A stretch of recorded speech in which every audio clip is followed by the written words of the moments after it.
Okay, hi everybody. Welcome to Phil and Dave's Excellent Adventures. Just Dave here. Today I'm talking about the movie Sisu.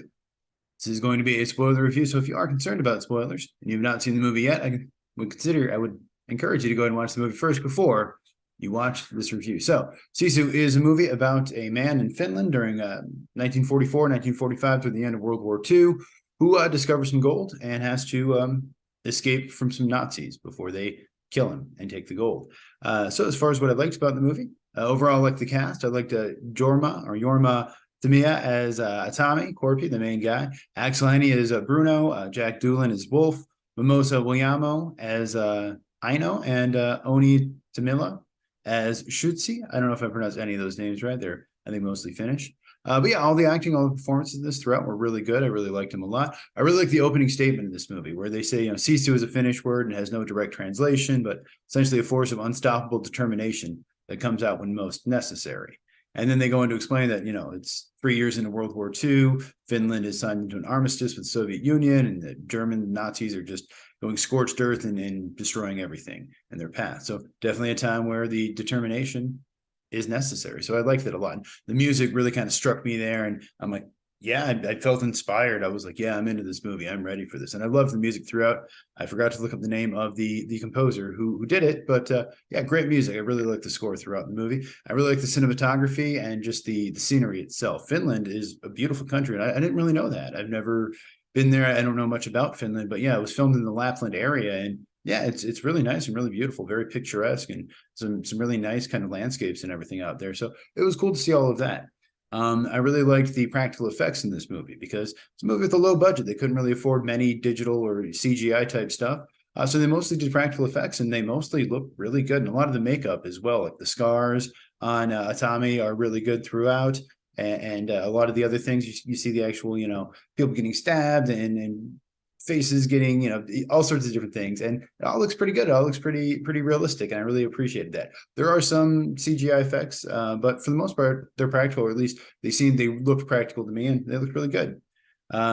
I like they lit a guy on fire, which seems stupid, but they used to do it all the time for movies. And nowadays, with safety hazards and everything else, they don't do it as much. And as soon as it happened, I'm like, oh, that's a guy who's really on fire. And I can see the water. I'm like, he's going to run into that. He's going to jump into that. And like, yeah, I don't know. It's just cool. It's cool these stuntmen are willing to do this kind of stuff for the movie. And it was cool. I appreciated seeing that kind of old school throwback action movie stuff. You don't see as much anymore. Nowadays, it would be CGI flames and all that.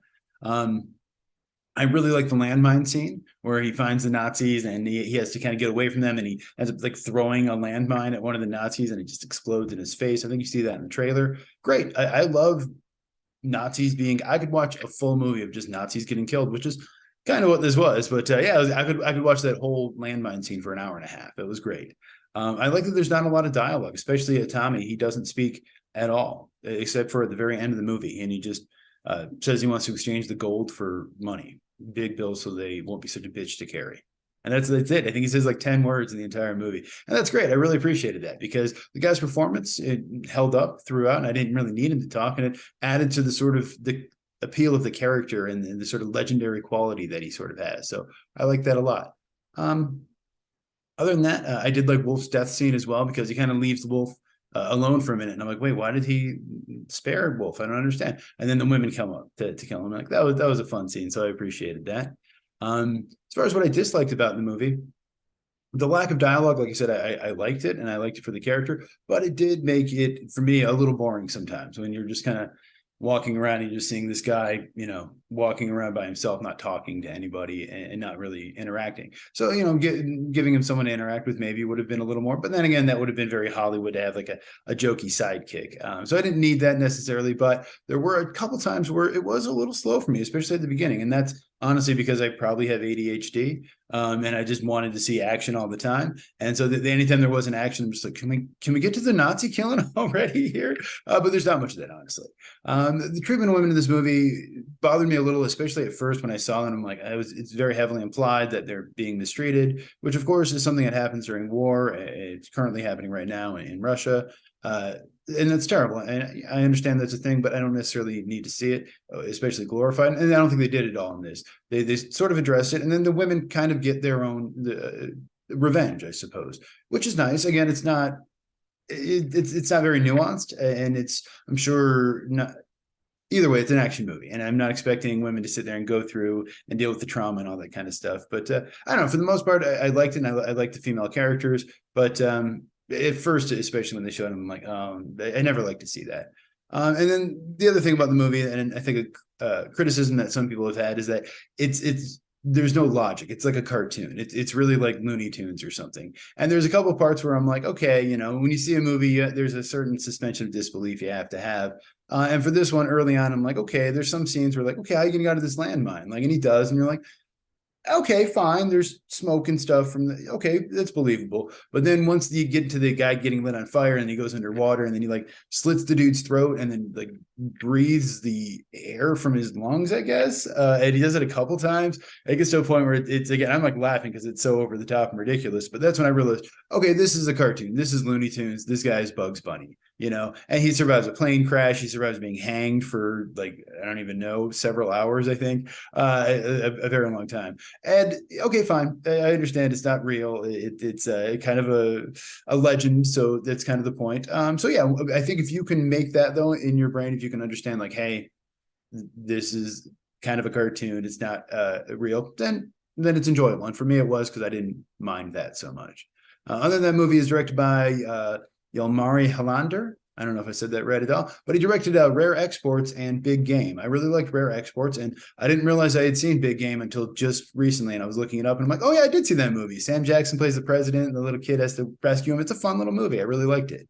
And Rare Exports is kind of a evil Santa Claus kind of thing. I did like, Jalmari Helander was supposed to direct something else called Jerry and Ms. Universe, but then the COVID thing happened. So he wrote the script real quick and then they filmed it for like $6 million in Lapland. It was inspired a lot by First Blood and also Simo Haya, who was a real person. He was a Finnish sniper. They call him the White Death. He served in World War II. He's believed to have killed over 500 soldiers, and he's the highest of any sniper, and he's often regarded like the deadliest sniper of all time. So he's a dude. I've heard about him. I'm sure other people have. Anyone who knows about World War II, he's a very famous guy. And watching this movie, it occurred to me, I'm like, why didn't they just make a movie about Simo Haya? He's a real person who really did this kind of stuff. But you know, that's fine. This is kind of a I lost the word. It's a legend. It's kind of a over. I can't think of the word I'm looking for. Either way, I liked it. I thought it was fun. It reminded me a lot too of John Wick and sort of the spaghetti westerns, especially with the titles and the way that it's broken up. And there's also a little bit of like Tarantino type stuff, but like without the dialogue, because Tarantino's kind of known for his dialogue, and this movie has very little dialogue. But yeah, and I know there was a period there in the 90s where there was a lot of kind of Tarantino ripoff, people trying to kind of emulate his style, and most of it, you know, some of it worked, most of it didn't. But with this, I liked it, and I appreciated that it was. It is a little like Inglourious Basterds, where it's sort of revisionist history, where they're kind of rewriting and changing stuff and making it kind of more what their fantasy is the way that it would have turned out. But yeah, I don't know. This movie worked for me. Like I said, the budget was around $6 million. It's made about $5.5 million so far. So it'll probably make its money back. It's in low budget, so it's not hard. Rotten Tomatoes on this is really good. Critics are at 93%, the audience is at 88%. So it's a rare case where the audiences don't like it quite as much as the critics. And I'm not exactly sure why. Like I said, I did read through some quick reviews, and mostly it seemed to be people who were like, "What is this, a cartoon? I don't understand this." And I guess I get that, but that didn't really bother me. I don't mind if it's a cartoon. I just want to see Nazis die. And in that case, it delivered. So I really like this movie. I think it's probably my favorite movie of the year so far. I'm going to give it a 9 out of 10. I thought it was great. I thought it was a really good time. Nice short 91-minute runtime, I think. So you're in and out. And it delivers exactly what it promises. So I loved it. But if you saw the movie, let me know what you think of it down in the comments below. Thank you so much for watching. Hope you have a great night. We'll see you here again next week.